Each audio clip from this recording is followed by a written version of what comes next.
Hi friends, welcome back to సనాతన భక్తి channel. ఈ వీడియోలో నేను నవదుర్గలో 5వ అమ్మవారైన స్కందమాత గురించి వివరించబోతున్నా. సో పూర్తి వివరాల కోసం ఈ వీడియో స్కిప్ చేయకుండా లాస్ట్ వరకు చూసి మమ్మల్ని ఎంకరేజ్ చేయండి. నవదుర్గల్లో 5వ అమ్మవారైన స్కందమాత దుర్గాదేవి అవతారాల్లో 5వ అవతారం. కార్తికేయుని మరో పేరు స్కంద నుంచి ఈ అమ్మవారికి ఆ పేరు వచ్చింది. నవరాత్రుల్లో 5వ రోజైన ఆశ్వీజ శుద్ధ పంచమి నాడు ఈ అమ్మవారిని పూజిస్తారు. 4 చేతులతో ఉండే ఈ స్కందమాత దుర్గాదేవి సింహవాహనంపై ఉంటుంది. చేతిలో కమలం, జలకలశం, గంట ఉంటాయి. ఒక చేయి అభయముద్రలో ఉండగా స్కందుడు ఆమె ఒళ్ళో కూర్చొని ఉంటాడు. తెల్లగా ఉంటుంది స్కందమాతాదేవి. ఈ అమ్మవారు మోక్ష, శక్తి, ఐశ్వర్యప్రదాయినిగా భక్తులు నమ్ముతారు.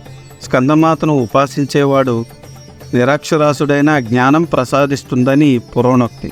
తనను పూజించే భక్తుల కోరికలన్నింటినీ తీర్చే అమ్మవారు ఈమె. స్కంద పురాణంలో కుమారస్వామి ఆవిర్భావం గురించి వివరంగా ఉంటుంది. శివపార్వతుల వివాహానంతరం ఎన్నో మన్వంతరాలు కాలం సంతోషంగా గడుపుతూ ఉంటారు. వారిద్దరికీ శక్తి ఒకటైన తర్వాత వచ్చిన పిండం త్వరగా బిడ్డగా పుట్టాలనే దురుద్దేశంతో ఇంద్రుడు ఇతర దేవతలు కలిసి తారకాసురుని దొరకకుండా అగ్నిలో దాస్తారు. ఆ పిండంతో కలిసి అగ్ని ఒక గుహలో దాక్కుంటాడు. ఈలోపు శివ తేజస్సును భరించలేని అగ్ని గంగాదేవికి ఆ పిండాన్ని ఇచ్చేస్తాడు. ఆ తేజస్సును భరించలేని గంగాదేవి ఆ పిండాన్ని రెల్లు పొదల్లో విడిచిపెడుతుంది. అప్పుడు ఆ పిండాన్ని 6 కృతికలు పోషించగా కుమారస్వామి జన్మిస్తాడు. ధ్యానం నుంచి బయటకు వచ్చిన పార్వతీదేవి తమ పిండం అగ్ని దగ్గర ఉందని తెలుసుకుంటుంది.